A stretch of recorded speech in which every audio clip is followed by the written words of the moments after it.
Oui, c'est la gloire de Dieu. Heureux encore de vous retrouver pour cette 30e leçon. Marcher dans l'amour et dans la foi. Vous êtes à l'école prépa au ministère de la parole. La première classe, répondre à l'appel du royaume de Dieu. Nous sommes dans le thème de manière de vivre. Et cette leçon aborde l'essentiel, l'essence, l'amour et la foi. Alors, soyez attentifs, restez à l'écoute et bonne écoute à vous pour cet enseignement, ô combien important. Voilà, donc nous allons commencer à entamer cette leçon, la 30e leçon, marcher dans l'amour et dans la foi, par prendre un verset biblique d'introduction, celui qui est bien connu quand on parle d'amour. On sait voilà, c'est 1 Corinthiens 13. Donc nous allons lire du verset 1 au verset 13. Et nous allons encore le relire parce que la parole c'est une source inépuisable. Donc à chaque instant, chaque jour, même le même verset va encore nous enseigner, va encore nous alimenter. Pendant que vous êtes en train de prendre votre Bible, je vous rappelle que cette leçon fait suite à la 29e, marcher dans la sainteté et la justice, où nous avons donc vu que le Seigneur avait promis, quand Zacharie a prophétisé, qu'il avait promis qu'après avoir vaincu nos ennemis, donc le péché et la mort, il allait nous nous donner la possibilité de le servir sans crainte, afin que nous puissions marcher devant lui dans la justice et dans la sainteté tous les jours de notre vie. Donc ça, nous avons vu que non seulement le Seigneur Jésus est la sainteté, mais Jésus est la justice de Dieu. Et que de la même façon que Isaac marchait avec le bois devant Abraham, Jésus aussi marchait au mont de Golgotha avec sa croix devant le Père. Eh bien, nous aussi, nous devons porter notre croix et marcher devant le Père qui nous regarde. Et notre croix, c'est de nous aimer les uns les autres, c'est de prendre soin les uns les autres, de nous donner un sacrifice aussi, parce que marcher dans la justice, Christ qui est la justice, puisqu'il s'est fait justice par son sacrifice, il intercède à la droite de Dieu, parce qu'il est la main droite de Dieu, il est la justice de Dieu, oui, et que nous devons aussi intercéder en marchant dans la justice et dans la sainteté, par cette vie de sacrifice vivant. Voilà. Donc là, je vous invite à ce que nous puissions lire 1 Corinthiens 13 du verset 1 au verset 13. Je lis. Si je parle des langues des hommes et même celles des anges, mais que je n'ai pas l'amour, je suis un cuivre qui résonne ou une cymbale qui retentit. Si j'ai le don de prophétie, la compréhension de tous les mystères et toute la connaissance, si j'ai même toute la loi jusqu'à transporter des montagnes, si j'ai toute la foi jusqu'à transporter des montagnes, mais que je n'ai pas l'amour, je ne suis rien. Et si je distribue tous mes biens aux pauvres, si même je livre mon corps aux flammes, mais que je n'ai pas l'amour, cela ne me sert à rien. L'amour est patient, il est plein de bonté, l'amour n'est pas envieux, l'amour ne se vante pas, il ne s'enfle pas d'orgueil, il ne fait rien de malhonnête, il ne cherche pas son intérêt, il ne s'irrite pas, il ne soupçonne pas le mal, Il ne se réjouit pas de l'injustice, mais il se réjouit de la vérité. Il pardonne tout, il croit tout, il espère tout, il supporte tout. L'amour ne meurt jamais. Les prophéties disparaîtront, les langues cesseront, la connaissance disparaîtra. En effet, nous connaissons partiellement et nous prophétisons partiellement. Mais quand ce qui est parfait sera venu, ce qui est partiel disparaîtra. Lorsque j'étais enfant, je parlais comme un enfant, je pensais comme un enfant, je raisonnais comme un enfant. Lorsque je suis devenu un homme, j'ai mis fin à ce qui était de l'enfant. Aujourd'hui, nous voyons au moyen de miroirs, de manière peu claire, mais alors nous verrons face à face. Aujourd'hui, je connais partiellement, mais alors je connaîtrai complètement, tout comme j'ai été connu. Maintenant donc, ces trois choses restent: la foi, l'espérance, l'amour. Mais la plus grande des trois, c'est l'amour. Amen. Je vous invite à ce que nous puissions encore incliner la tête afin que nous puissions prier et rendre grâce à Dieu et demander assistance à son Saint-Esprit pour sa parole, qu'elle nous révèle, qu'elle nous alimente en cet instant. Ô Dieu d'amour, je te prie à ce que tu puisses en cet instant écarter tout souci de la vie. Oui, toute préoccupation, qu'elle soit digne de louange, qu'elle soit hautement élevée aux yeux des hommes, mais qu'en cet instant, Seigneur, nous puissions nous faire petits pour pouvoir recevoir. Parce que, Seigneur, ta parole, c'est une épée à double tranchant. Et quand il est question d'amour, il est question de toi. Nous devons doublement porter attention. Alors je te prie qu'en cet instant, ton Saint-Esprit se révèle encore à nous, se manifeste, afin que nous soyons, Seigneur, pleinement réceptifs, en mesure de recevoir la nourriture et l'éclairage, la vérité des choses que nous avons besoin de recevoir et que tu as prévu de le faire. Alors, bénis encore tous les auditeurs, tous ceux qui reçoivent en cet instant, et que tu leur permettes encore de grandir en toi. Sois béni, nous t'avons prié dans le doux et précieux nom de ton Fils Jésus-Christ, et pour ta seule gloire. Amen. Voilà. Nous nous sommes quittés lors de la précédente leçon avec 1 Jean 3,16 qui nous invite à se donner en sacrifice pour ses frères et ses sœurs à l'exemple de Christ qui s'est donné à la croix pour nous. Donc se donner en sacrifice, c'est le plus grand acte d'amour, puisque Jésus dit qu'il n'y a pas de plus grand amour que de donner sa vie pour ceux que l'on aime. Dans Jean 15, au verset 13.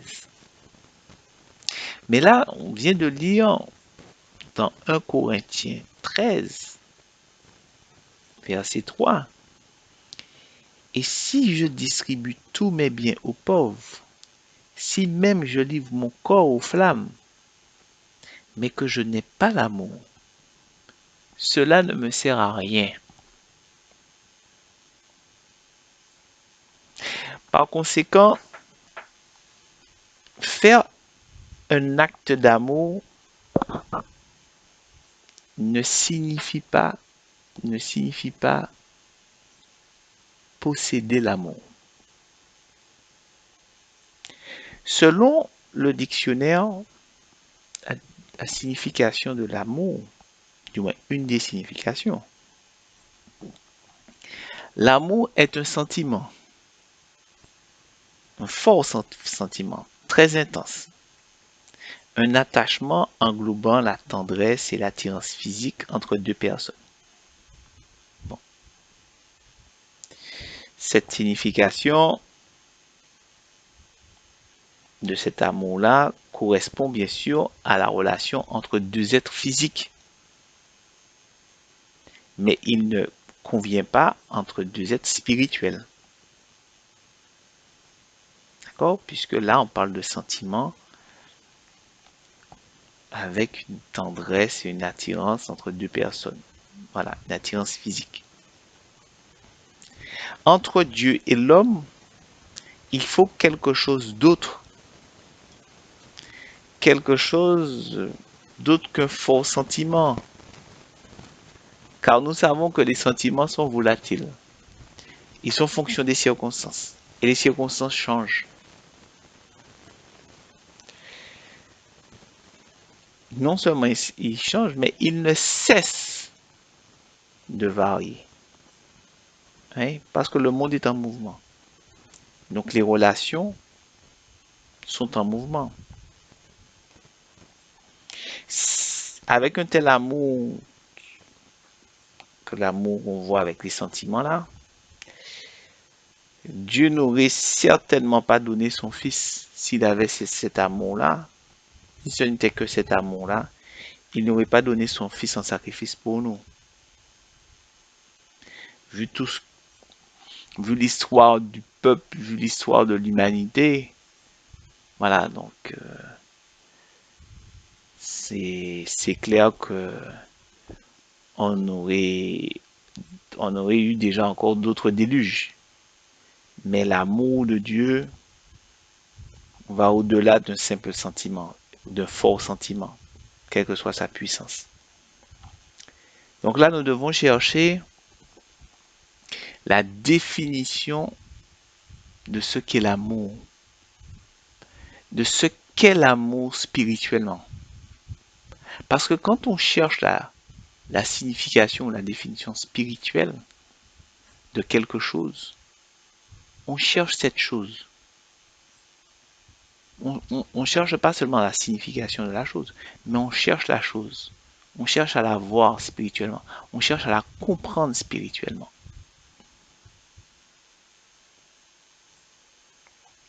Donc, dans 1 Corinthiens, du moins, on va dire à partir du verset 4, dans 1 Corinthiens 13, la Bible dit que l'amour supporte tout, qu'il pardonne tout. Seul Dieu a pardonné toutes nos fautes par le sacrifice de son Fils unique. Il dit l'amour est patient et plein de bonté. À la lecture de la Bible et, de l'histoire du peuple hébreu, nous ne pouvons qu'attester de la patience de Dieu et de sa grande bonté. Parce qu'il a fait preuve vis-à-vis du peuple hébreu, quand on lit l'histoire des rois, qu'on lit l'histoire des chroniques, on voit la patience de Dieu. Et quand on prend aussi le soin de lire les prophètes, on voit combien Dieu a rappelé au peuple, a supplié le peuple de revenir à lui avant qu'il n'agisse. Donc, et malgré ça, Dieu a conservé son alliance. Et quand on se regarde aussi soi-même en tant que d'origine d'un peuple païen, là où Dieu nous a sortis des immondices de nos pères, oui, comme dit le chant, nous étions sans valeur, mais Dieu nous a rachetés pour nous donner une valeur.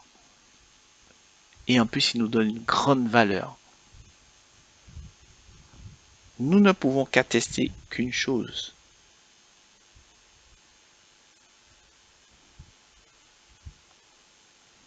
que s'il y a un être physique ou spirituel qui peut répondre à cette description de ce qu'est l'amour par rapport à ce verset, on ne pourrait dire qu'une seule personne. C'est Dieu lui-même.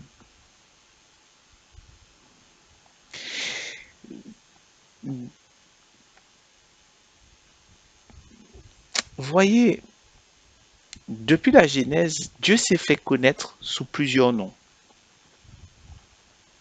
Bon, excusez si je n'ai pas la prononciation exacte en hébreu,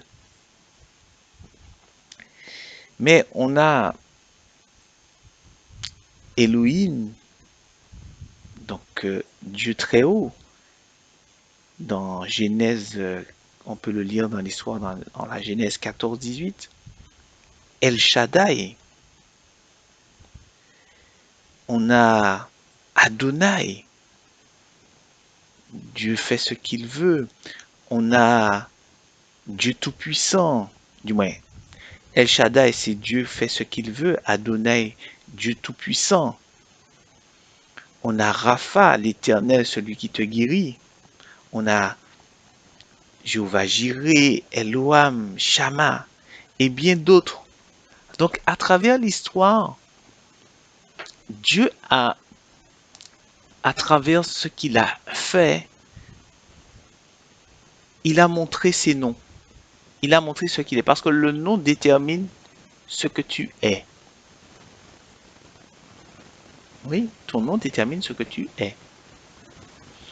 Et ce que tu es va t'amener à faire. C'est ce que tu es qui détermine ce que tu fais. Donc, quand le Seigneur a ouvert la mer Rouge pour permettre à son peuple de passer, puis ensuite à refermer sur ses ennemis, on a vu que Dieu, c'était le Dieu Tout-Puissant. Oui. Et quand le Seigneur donc a guéri aussi dans le désert, euh, tous ceux qui étaient piqués par le serpent, donc on voit c'est Dieu qui guérit. Ah, voilà, donc quand il a fait venir les cailles aussi dans le désert, dans l'Exode, c'est le Dieu qui pourvoit.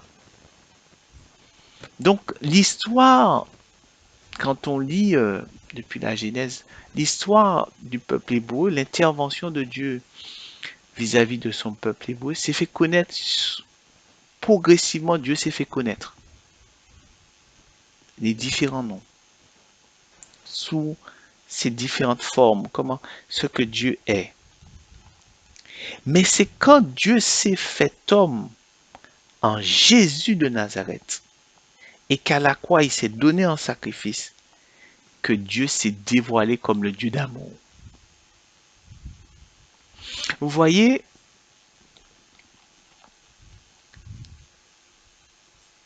l'Ancien Testament est l'ombre. C'est que vous n'avez pas, dans l'ombre, on n'a pas totalement la définition du visage. On a la silhouette. On sait que bon, c'est cette personne, mais on n'a pas les traits précis, en somme. Et connaître quelqu'un, c'est rentrer dans son intimité. C'est connaître son cœur, en somme. Eh bien, à la croix, il est dit dans Matthieu 57 qu'au moment où Christ, Dieu qui s'est fait homme en Jésus de Nazareth, a rendu l'esprit, il est dit que le voile s'est déchiré du haut vers le bas et que la présence de Dieu qui était dans l'arche d'alliance était disponible même aux Lévites, puisque du moins anciennement, ce n'était que le saint sacrificateur qui pouvait y rentrer une fois par an. Donc, l'ombre, là où il y avait le voile qui cachait le, le, le, le visage, les traits du visage, de la face de Dieu, le cœur de Dieu, il s'est montré par l'acte du sacrifice de son Fils. où c'est lui-même qui s'est donné, ce qu'il avait de plus précieux qu'il a donné, il a témoigné de l'amour qu'il est. C'est là qu'on a la définition de l'amour et qu'on sait que Dieu est amour. Oui. Donc, plus nous nous approchons de Dieu, plus nous approchons de l'amour. Parce que l'amour est Dieu. Celui qui recherche l'amour trouve Dieu. Et celui qui recherche Dieu trouve l'amour. Rappelons-nous que sans la foi, il est impossible d'être agréable à Dieu, car il faut que celui qui s'approche de lui croit que Dieu existe et qu'il récompense ceux qui le cherchent. Hébreux 11:6, on a vu ça la dernière fois. Donc, celui qui manque de foi, il ne peut pas s'approcher de Dieu. Donc, il manque d'amour. Oui. Puisque l'amour est Dieu et qu'on ne peut s'approcher de Dieu que par la foi. Si on manque de foi, on manque d'amour. L'amour est intimement lié à la foi. Puisque c'est la foi qui va nous amener à faire des actes d'amour. Oui. Nous, nous ferons l'impossible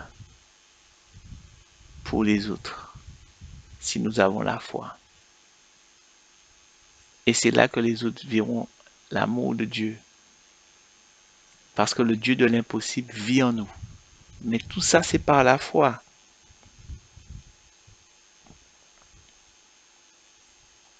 Sans la foi, on ne peut pas connaître l'amour. Non. On peut rester toujours dans l'amour sentimental. Oui. Mais l'amour est Dieu. L'amour est Dieu. Et le don de foi et d'espérance servent qu'à trouver l'amour.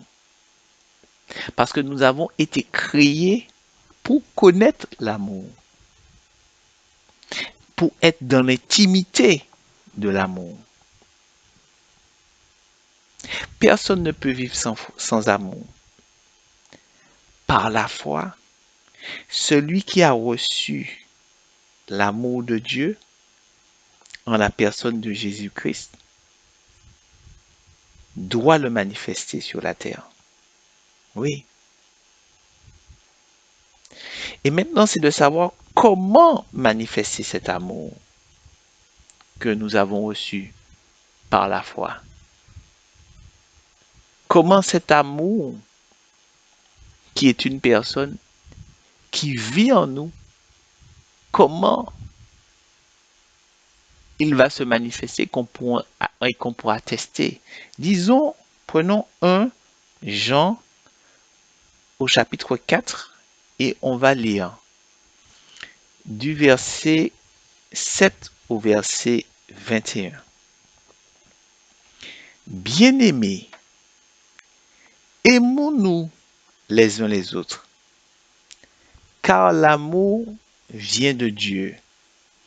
Et toute personne qui aime est née de Dieu et connaît Dieu.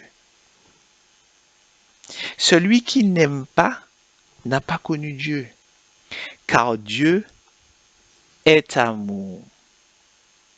Voici comment l'amour de Dieu s'est manifesté envers nous.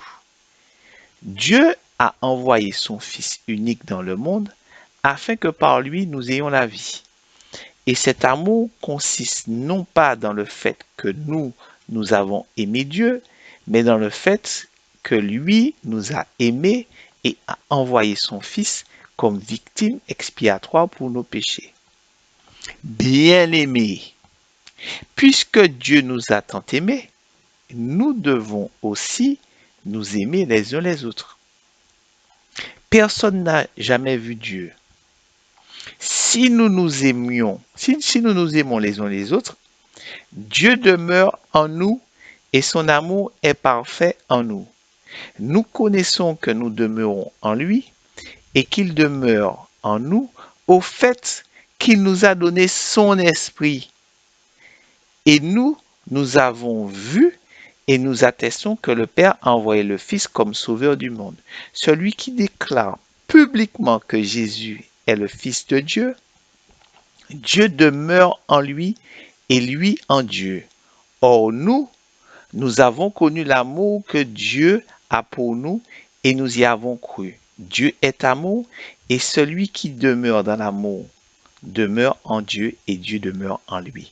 C'est en cela que l'amour est parfait en nous, de sorte que nous aurons de l'assurance le jour du jugement parce que nous sommes dans ce monde tel que lui il est.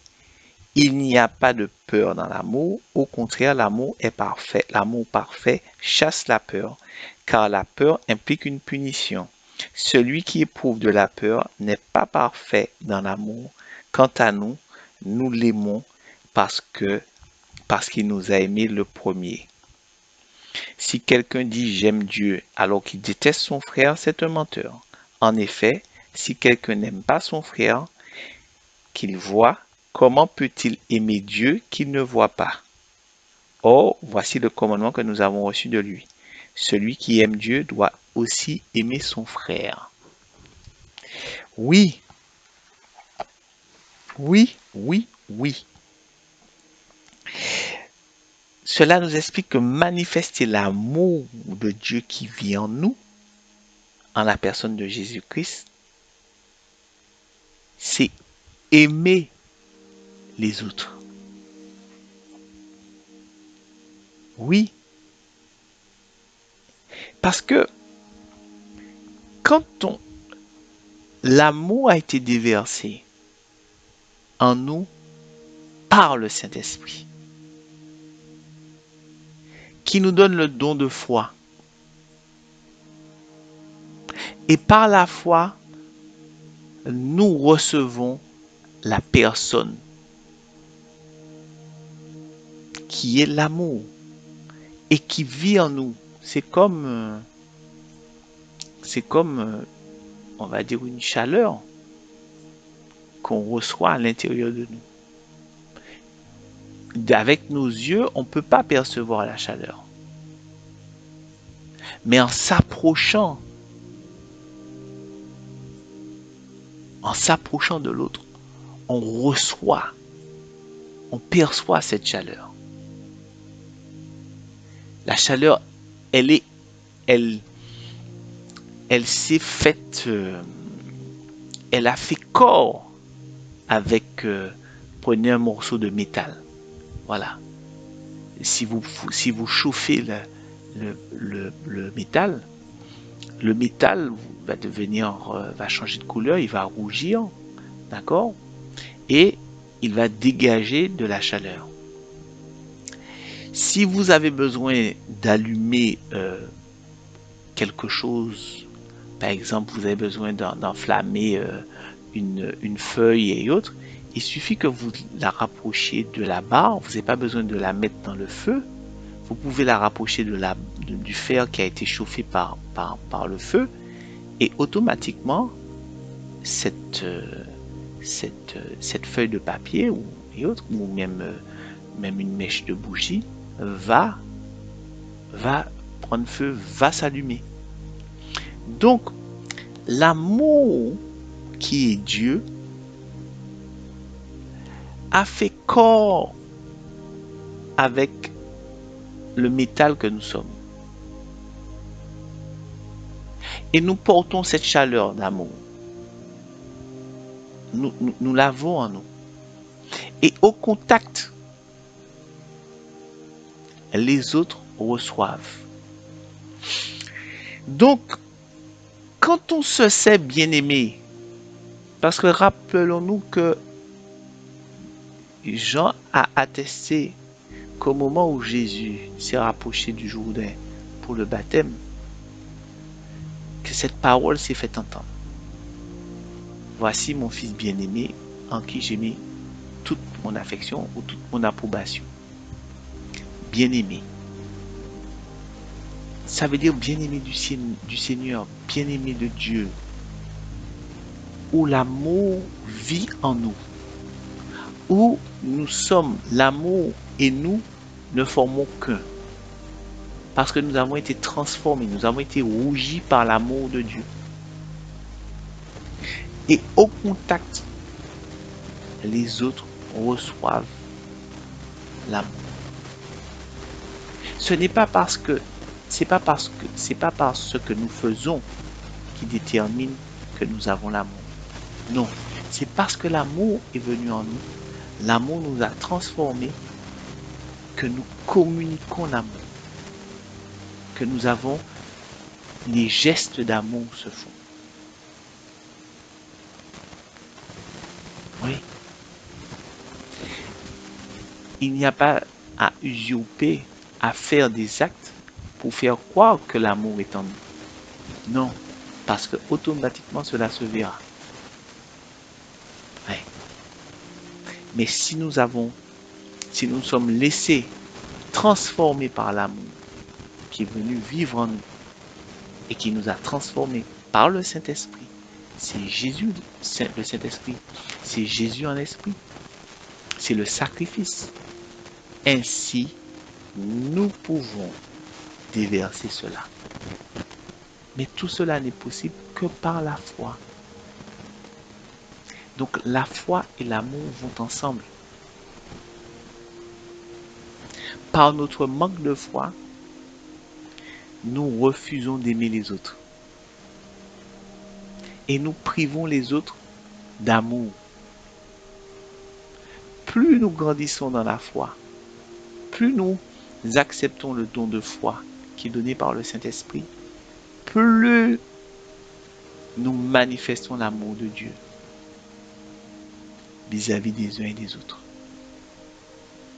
Parce que refuser d'aimer les uns les autres, refuser de croire que Jésus c'est le Fils de Dieu et qui s'est donné en sacrifice, refuser de croire que nous sommes co-crucifiés à la croix avec lui et que c'est lui qui vit en nous, maintenant, c'est refuser la vie. C'est refuser l'amour de Dieu. C'est refuser la vie. Soyez bénis. Voilà, bien-aimés, bien-aimés du Seigneur. Après cette leçon que vous avez encore perçu, le lien entre l'amour et la foi, entre le fer qui est chauffé par l'amour de Dieu et cette chaleur est propagée autour de nous.